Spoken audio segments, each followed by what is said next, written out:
Assalamualaikum warahmatullahi wabarakatuh. Alhamdulillah, berjumpa lagi kita pada hari ini. Untuk kelas perniagaan bersama cikgu, dan kita masih lagi dalam ulang kaji, iaitu mengingat semula tajuk-tajuk penting yang dipelajari dalam bab 1. Dan seperti biasa, awak tahu bab 1 untuk tingkatan 4, tajuk dia adalah tujuan perniagaan dan pemilikan perniagaan. Jadi sebelum ni cikgu dah refreshkan semula tajuk-tajuk lain di bawahnya, iaitu kita dah bincang. Yang pertama, tajuk tujuan perniagaan. Yang kedua, bentuk pemilikan perniagaan. Bentuk pemilikan perniagaan yang telah cikgu terangkan ialah yang pertama, milikan tunggal. Yang kedua, milikan perkongsian. Yang ketiga, milikan syarikat berhad, iaitu dalam tu dia ada dua, syarikat sendian berhad dan syarikat awam berhad. Dan hari ini kita akan pergi satu lagi milikan perniagaan, iaitu koperasi. Jadi anak-anak kita tengok, ni adalah contoh koperasi di Malaysia. Awak tengok ni, ada gambar ni, dalam gambar ni ada Kewajar, Sijati, koperasi guru. Jadi itu adalah antara koperasi bank rakyat. Jadi ada banyaklah koperasi-koperasi yang ada di Malaysia. Jadi apa di koperasi ni? Koperasi ni adalah sebuah organisasi perniagaan yang ditubuhkan secara individu dan ditubuhkan oleh sekumpulan individu. Maksudnya ditubuhkan oleh beberapa orang secara sukarela. Yang selalu masuk exam adalah ciri-ciri koperasi. Di sini ada ciri-ciri koperasi. Kalau awak tengok, ada 6. Yang pertama adalah ciri-ciri koperasi yang pertama, melaksanakan kegiatan ekonomi untuk memenuhi keperluan anggota-anggotanya. Maksudnya koperasi ni dia jana, dia buat ekonomi dia. Kenapa? Sebab dia nak pastikan keperluan anggota dia tu dipenuhi. Yang kedua, ciri dia adalah tidak ada unsur politik. Sebab tu dia secara sukarela. Yang ketiga, diuruskan berdasarkan akta, peraturan dan undang-undang kecil koperasi. Yang keempat, modal perniagaan disumbangkan oleh anggota. Yang kelima, setiap anggota ada hak untuk buat keputusan. Maksudnya di sini, semua ahli dia berhak buat keputusan. Macam mana nak mengurus koperasi, macam mana nak agihkan keuntungan, macam mana nak hadapi risiko kerugian. Jadi masing-masing boleh buat keputusan. Dan akhir sekali, liability dia adalah terhad. Bila cikgu sebut liability terhad, dia melibatkan hanya sumbangan modal sahaja. Tidak melibatkan aset peribadi. Kena ingat ni, liability terhad dengan liability tidak terhad. Seterusnya, ini juga cikgu nak tekankan, iaitu yang biasa masuk juga dalam dalam peperiksaan, iaitu prinsip-prinsip koperasi. Yang pertama, keanggotaan dia adalah sukarela dan terbuka. Yang kedua, kawalan secara demokratik. Demokratik ni maksudnya kawalan ni adalah secara bersamalah dengan ahli-ahli dia. Dan yang ketiga, penlibatan anggota dalam kegiatan ekonomi. Maknanya anggota masing-masing terlibat dalam ekonomi koperasi tersebut. Yang keempat, kebebasan autonomi. Yang kelima, dia ada pendidikan, latihan dan maklumat. Yang keenam, bekerjasama antara koperasi lain. Dan yang akhir sekali, yang ketujuh, prihatin terhadap komuniti. Prihatin terhadap apa yang berlaku dalam masyarakat. Keanggotaan koperasi. Keanggotaan koperasi sekurang-kurangnya 50 orang. Dan setiap orang perlu membeli modal share. Maknanya di sini keanggotaannya adalah limit dia adalah sekurang-kurangnya 50 orang.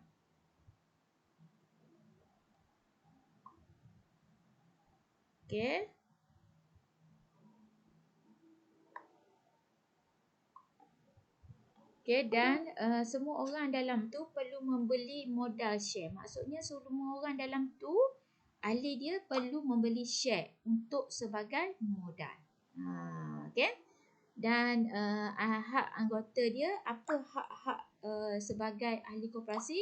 Yang pertama, hak mengundi. Boleh mengundi dalam mesyuarat agung. Yang kedua, terlibat secara langsung dalam membuat keputusan. Yang ketiga, mengambil semula modal share apabila dia nak keluar daripada koperasi. Dan akhir sekali menerima pulangan dalam bentuk dividen. Maknanya siapa-siapa yang join koperasi, dia boleh dividen dalam bentuk, dia boleh pulangan hasil dia dalam bentuk dividen. Okey. Jadi itu antara 4 hak menjadi anggota koperasi. Okey, kelebihan dan kekurangan koperasi. Okey, kita ada kelebihan dia adalah liability terhad, pentadbiran secara demokrasi, tiada beban cukai, tiada ribat. Kelebihan dia yang pertama, liability terhad. Pentadbiran dia adalah secara demokrasi. Tiada beban cukai, dia tidak ada kena bayar cukai dan dia ada ribat. Ribat ni adalah yang cikgu kata tadi lah, pulangan. Okey, pulangan dalam bentuk dividen. Okey, kekurangan dia adalah kadar pulangan dia rendah. Rendah lah. Okey, contohnya kalau koperasi sekolah kita tu, awak semua jadi ahli. Tapi awak dapat tak dividen duit? Tak. Sebab pulangan dia sangat rendah. Sebab apa? Sebab koperasi sekolah ni, dia dapat pendapatan daripada awak beli. Berapa orang sangat beli. Bukannya orang luar mari beli. Awak saja yang beli. Okey. Okey, sebab tu dikata pulangan dia adalah rendah. Okey, kekurangan yang kedua, pengurusan dan pemilik terpisah. Okey, kurangan yang ketiga, pemilikan share adalah terhad. Dan akhir sekali, share tidak boleh dipindah milik. Okey. Jadi, cikgu nak ulang sekali lagi. Dalam koperasi, apa yang perlu awak tekankan adalah yang pertama, ciri-ciri koperasi. Kita ada 6 ciri-ciri koperasi. Okey, lepas tu awak kena ingat prinsip-prinsip koperasi. Okey, kita ada 7 prinsip koperasi dan kita ada hak anggota. Apa hak-hak anggota? Kita ada 4. Okey, dan akhir sekali awak kena ingat kelebihan dan kekurangan koperasi. Okey, ni adalah latihan PBD untuk koperasi. Awak kena tengok di sini ciri-ciri koperasi. Okey, ada 6 kata kunci untuk 6 markah. Kena buatlah ni latihan PBD ni. Bila cikgu sebut latihan PBD, dia ada markah setiap hari. Maknanya setiap kali kelas ada markah. Okey, seterusnya latihan PBD koperasi lagi. Awak kena beri kelebihan dan kekurangan. Okey, koperasi 8 kata kunci untuk 8 markah. Maksudnya di sini kena bagi 4 kelebihan dan 4 kekurangan. Cikgu ulang sekali lagi. 8 kata kunci ni 8 markah merujuk kepada 4 kelebihan dan 4 kekurangan. Dan akhir sekali, awak kena buat latihan PBD adalah hak ahli koperasi. Apa dia hak-hak tu? Cikgu terang dah tadi. Ada 4 kata kunci dan 4 markah. Okey. Jadi itu sahaja tentang koperasi anak-anak. Okay, itu sahaja tentang koperasi. Dan cikgu akan beri jawapan. Okey, untuk latihan PBD. Iaitu PBD yang pertama adalah milikkan tunggal. Okey, PBD milikkan tunggal. Okey, latihan PBD milikkan tunggal. Okey, kalau awak tengok di sini, ciri-ciri milikkan tunggal. Okey, dia kata beri 7 kata kunci untuk 7 markah. Okey, 7 kata kunci untuk 7 markah. Okey, milikkan tunggal, ciri dia yang pertama adalah, okey, yang pertama ciri-ciri dia adalah, okey, ciri-ciri milikkan tunggal, mudah ditubuhkan, modal adalah kecil. Yang kedua, yang ketiga mudah diuruskan. Yang keempat, bebas menguruskan perniagaan. Yang kelima, beban cukai yang rendah. Yang keenam, pemilik hanya perlu membayar cukai individu. Yang ketujuh, dimiliki oleh seorang sahaja individu. Okey, jadi itu cukup 7. Okey, cikgu ulang sekali lagi. Mudah ditubuhkan, modal kecil, Yang ketiga, mudah diuruskan. Yang keempat, bebas menguruskan perniagaan. Yang kelima, beban cukai rendah. Yang keenam, pemilik hanya perlu bayar cukai individu saja. Dan akhir sekali, pemilik dimiliki oleh seorang sahaja. Okey. Okey, 5 proses pendaftaran perniagaan. Yang ni kena bagi 5. Fakta 1. Okey, yang pertama, isi borang carian nama. Fakta 2, isi borang A. Isi borang A. Fakta yang ketiga, hantar ke SSM. Yang keempat, bayar RM30 jika nama sendiri dan RM60 jika nama track. Dan akhir sekali, dapatkan borang D. Borang D adalah cetakan CC pendaftaran perniagaan. Maksudnya awak dah dapat. Akhir sekali step dia nombor 5 ni adalah mendapatkan CC pendaftaran perniagaan. Okey, seterusnya, kelebihan dan kekurangan milikkan tunggal, 10 kata kunci dan 10 markah. Dia nak 5-5. Okey, kelebihan milikkan tunggal yang pertama, mudah ditubuhkan, modal kecil, mudah diuruskan. Yang ketiga, yang keempat, bebas menguruskan perniagaan. Yang kelima, beban cukai rendah. Okey, untuk kelemahan milikkan tunggal, awak boleh ambil diuruskan secara berseorangan. Tadi yang diuruskan secara berseorangan tu, kita boleh letak juga dalam ciri-ciri. Tapi bila dia tanya kelemahan, kita boleh letak diuruskan seorang diri ni sebagai kelemahan. Okay, yang kedua, kelemahan sukar untuk berkembang sebab kerana modal dia adalah kecil sahaja. Yang ketiga, beban ditanggung oleh pemilik. Yang keempat, perniagaan tidak berterusan. Yang kelima, sukar berkongsi kepakaran. Dan yang keenam, pemilik menanggung liability tidak terhad. Okey. Okey. Seterusnya, PBD untuk milikkan perkongsian. Okey, yang ni semua cikgu dah terangkan. Kita dah buat ulang kaji dah. Okey, kita tengok milikkan perkongsian. Okey, milikkan perkongsian, ciri-ciri yang pertama dia adalah, okey, ciri-ciri milikkan perkongsian. Awak boleh tengok. Okey, ciri-ciri dia adalah, okey,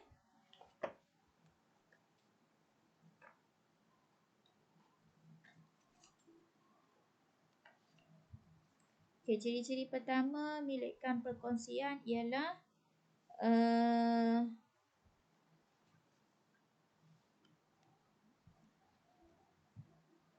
okey, yang pertama adalah ciri-ciri dia 2 hingga 50 orang ahli bagi perkongsian profesional. Okey, di bawah akta yang kedua, di bawah akta pendaftaran perniagaan 1956. Yang ketiga, bilangan rakan kongsi 2 hingga 20 orang bagi perniagaan perkongsian biasa. Okey, tadi kalau perkongsian profesional 2 hingga 50 orang. Kalau perkongsian biasa 2 hingga 20 orang. Okey, yang ketiga.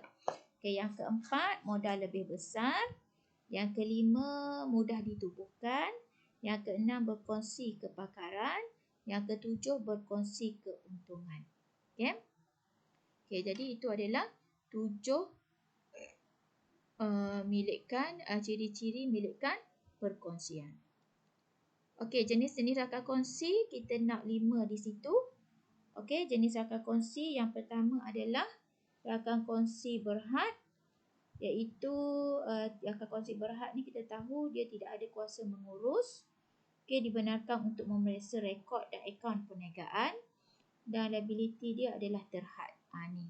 Dia nak jenis saja, tapi awak boleh tarik lah, cikgu bodoh kan, boleh tarik ciri-ciri rakan kongsi berhad. Yang kedua dekat sini, rakan kongsi lelak, ciri-ciri dia adalah liability tidak terhad, tidak aktif dalam pengurusan, menyumbang modal sahaja.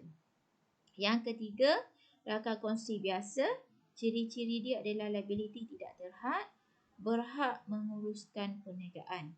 Okay, yang keempat, rakan kongsi aktif, iaitu liability tidak terhad, aktif dalam pengurusan, dibayar gaji secara bulanan. Dan yang kelima, rakan kongsi nominal, iaitu liability tidak terhad, nama digunakan sebagai rakan kongsi, tidak mengeluarkan modal. Okay, jadi itu adalah 5 jenis rakan kongsi. Okey, kelebihan dan kekurangan perkongsian. Yang pertama adalah modal lebih besar. Yang kedua, mudah ditubuhkan. Yang ketiga, berkongsi kepakaran. Kelemahan dia adalah yang pertama, modal terhad. Sebab apa modal terhad?